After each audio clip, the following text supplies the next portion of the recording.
I'm just sitting here, I got time.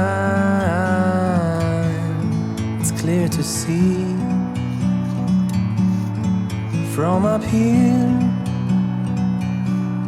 the world seems small. We can sit together, it's so beautiful, you and me,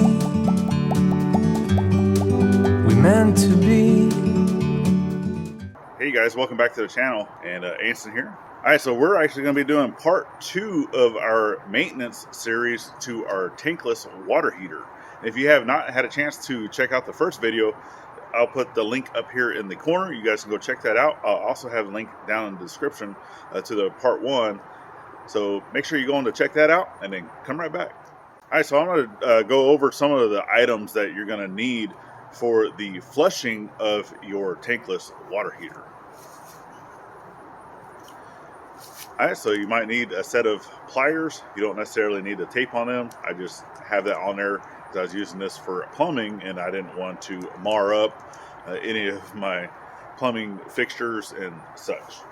Alright, then you are also going to need a descaler or some good old plain white vinegar.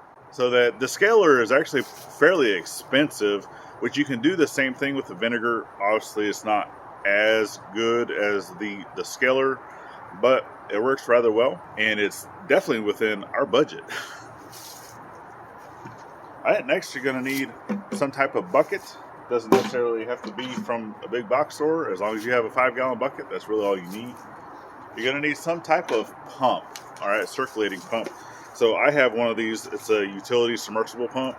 So this one is actually a 1/3 horsepower. That's actually fairly big for what we're needing, but it's the only one that I have and I'm not going to go spend. So this part is going to be the most expensive portion of this that you have. But once you buy it once, you shouldn't need to buy another one for quite some time.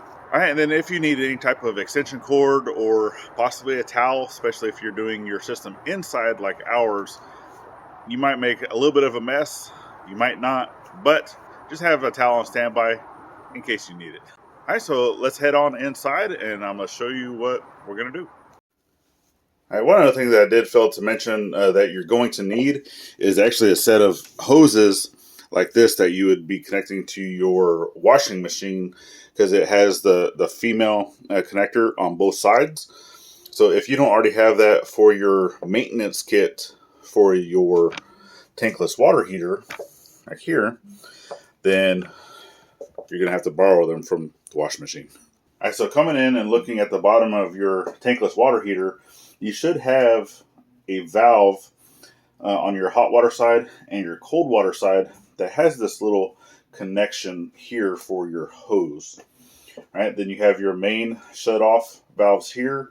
That's your water coming in from your supply. So that's going to your domestic water or well water, or basically wherever your water source is coming from, goes into the unit, gets heated up, and then comes out of the unit through the hot side. And then this goes through all of the piping throughout your house.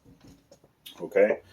So what we are going to be doing is taking our hoses from our washing machine, connecting them here and to the valve back here, and then the input side is going to our pump. The output side is just going to be going down into the bucket, and then we are going to close these valves off. That way we're not sending vinegar through any of the piping throughout the house. All right, so let me go ahead and grab all the things we need, get this hooked up, and we'll be right back. All right, so just a quick tip before I get all of this reconnected is look at your gaskets inside your hose, especially if you're using the hoses from your washing machine. Just make sure that these are good. And you can see that this one is actually starting to deteriorate here. So I think whenever I'm done with this flush, that I'm gonna go ahead and change that one out. All right, so here we go. I got us all set up. I got the hoses connected to our valves up here at the top, and then the hoses come down to our bucket. The pump is in our bucket, and then I will be plugging it in over here to the side, because this unit will be unplugged. So I'm just going to use the same plug. You should have a plug somewhere close to your unit as well. All right, so we're going to go ahead and get the vinegar poured in to our buckets. We're going to get our water shut off at our main valves here. We'll get these valves turned on. So these valves on my unit doesn't have a handle. So instead of using the pliers that I showed you at the beginning, I'm actually going to be using a 1/2-inch wrench that fits perfectly on that. All right. So this unit should already have water in it. Okay, so the water is coming up. I don't want to drain that out. So what I'm going to do here is I'm going to unplug the unit. I'm going to secure the hot water valve. That way it can't send any type of hot water throughout the house, which these valves are really stiff. So I have to use pliers on that. All right. Now, to be able to get water to come down into my bucket, I do want to rinse that some. So what I'm going to do is I'm going to open this valve a little bit. You hear water running. All right, just a hair. And then I'm going to go ahead and secure my cold water.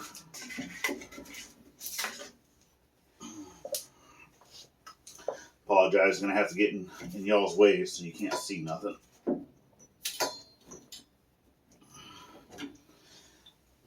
Like I said, those valves are really, really sticky. Okay, so that is good to go. So now no water's coming up. I still have water in my unit. I'm going to go ahead and pour our vinegar into our bucket. And I'm going to leave just that little bit of water that went in there. Is only maybe 1/2 inch into the bucket.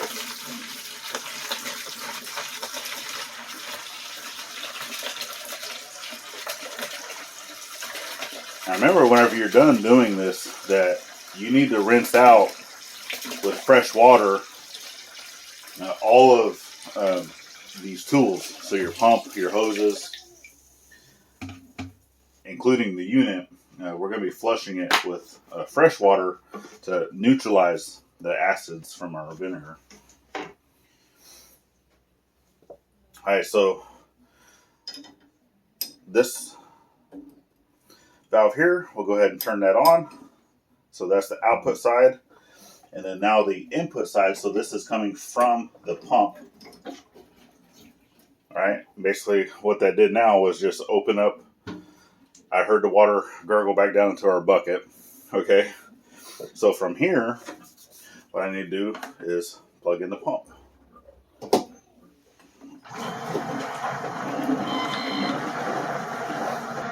All right, and then what you want to do is down in your pump, obviously you can hear it pumping. Let me turn you guys down here so you can see. As you take your hot line coming out of the unit and just verify you got flow, all right, which is good to go. Now you let this sit for 45 minutes to an hour. So right now I have 11:13, so we'll come back at noon. All right, time is up, so I'm going to go ahead and unplug our pump.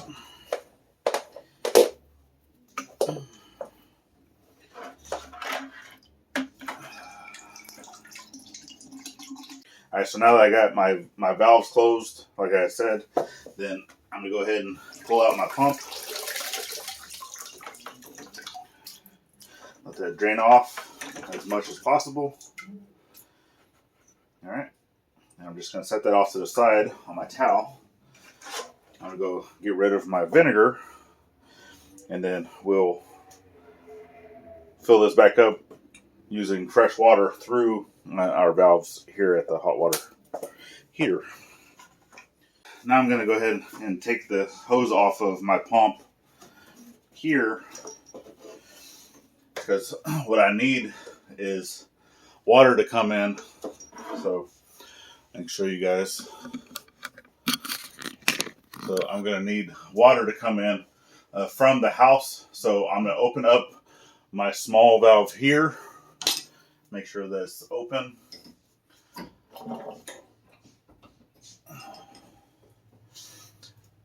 Okay, so fresh water will go into the unit, that's fine, but it's also going to come out my hose into my bucket. And then I also have this valve closed and this valve closed. This valve stays closed going to the house until you're completely done with your flush. All right, so let's go ahead and we'll break this valve open to get some water.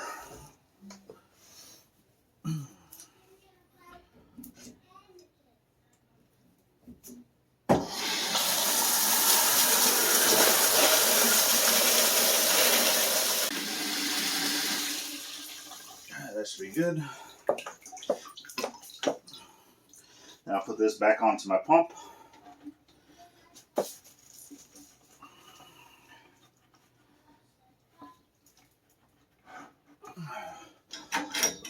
Put the other end of my hot water and back into my bucket. All right, then I want to open up my hot going down to my bucket.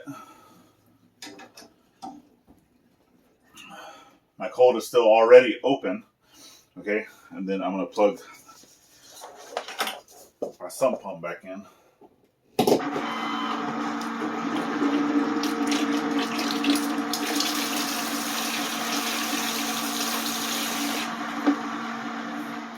And just let that flush for a little bit and then dump this water out.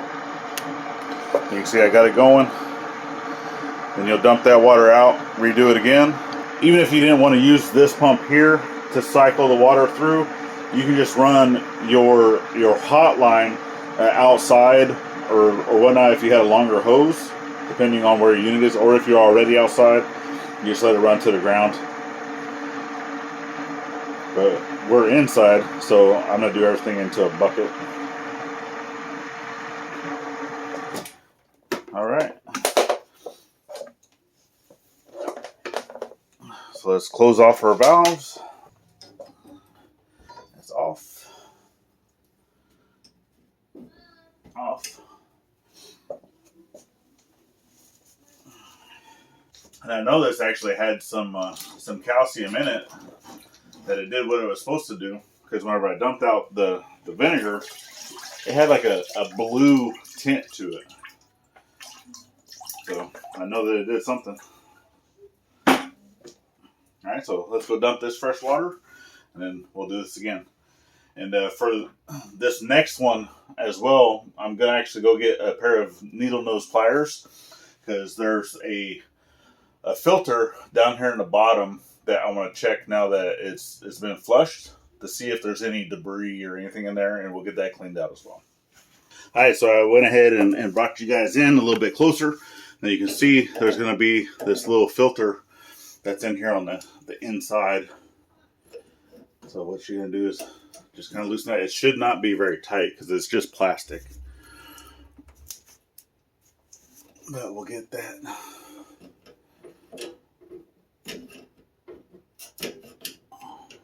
You stick your needle nose in there. It has two little tabs. You want to make sure that your water is turned off before doing this. All right. All valves. Oh my goodness. You're probably going to hear the little one crying. She's not having a very good day today. Anyone that has an autistic child knows that you go through several days of non-compliance.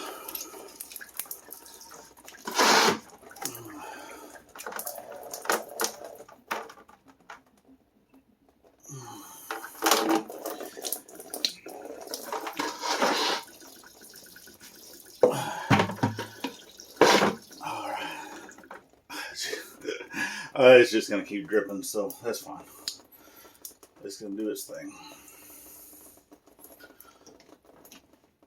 If you come look, let me see if I can get it to show up. I have all kinds of yummy goodness in there, so let's go get this cleaned out. Alright, so here we go. We got it all cleaned out. You can see that. Had like paint stuff in there and all kinds of yummy goodness.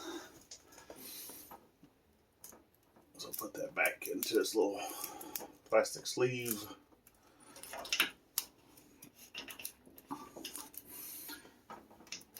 Like I said, this is plastic going into brass, so do not over tighten this.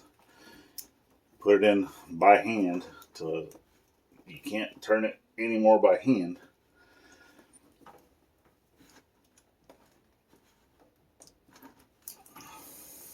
Because it does have a little O-ring in there.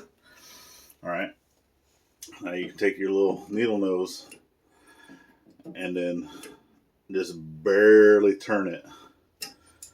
Barely turn it. Alright. And that'll be good. So what I want to do is now I'm going to go ahead and reopen up my hot. So this now is open. Okay, which is already open. I'm going to close my cold. So now I'm going to turn this water on. It's going to go through the unit out here because I still have this valve closed. So it'll just come straight out here. I'm going to fill up this bucket a pretty good bit. I can go ahead and take this hose off. If I can reach it. There we go. Because I'm done with that one. Put my cap back on.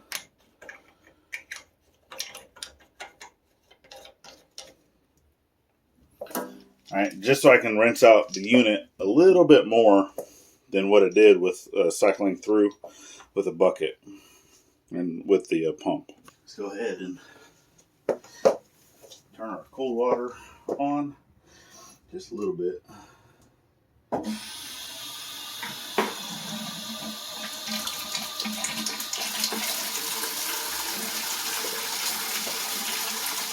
Let that flush.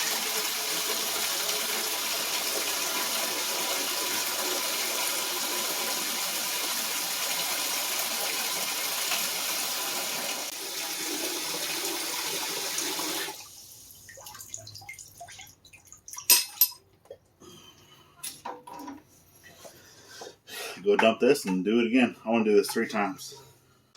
Alright, so I actually broke a little bit of a sweat. So as you can see, I got the door open. Tankless water heater back behind the door. So washing machine still has to sit here because the drain back here still doesn't work. So we've been doing this probably a little over a year. We just run the drain hose right out the back door, but it is what it is. And we just don't got the funds to fix that drain. But yeah, definitely appreciate you guys for following along this maintenance part 2 of our tankless water heater of the flush and cleaning out the little water filter, which was quite dirty. If you're not subscribed, go ahead and click that subscribe button. Give us a thumbs up. Share us out to your friends. Greatly appreciated. And we'll see y'all on our next one. Bye-bye now.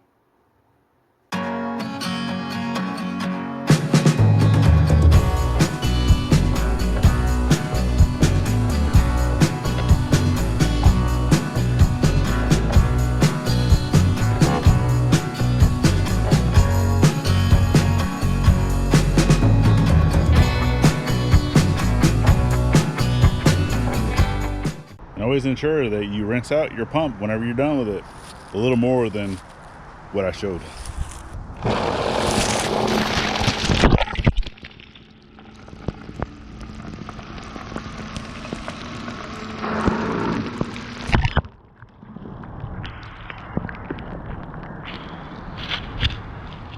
I think it's rinsed.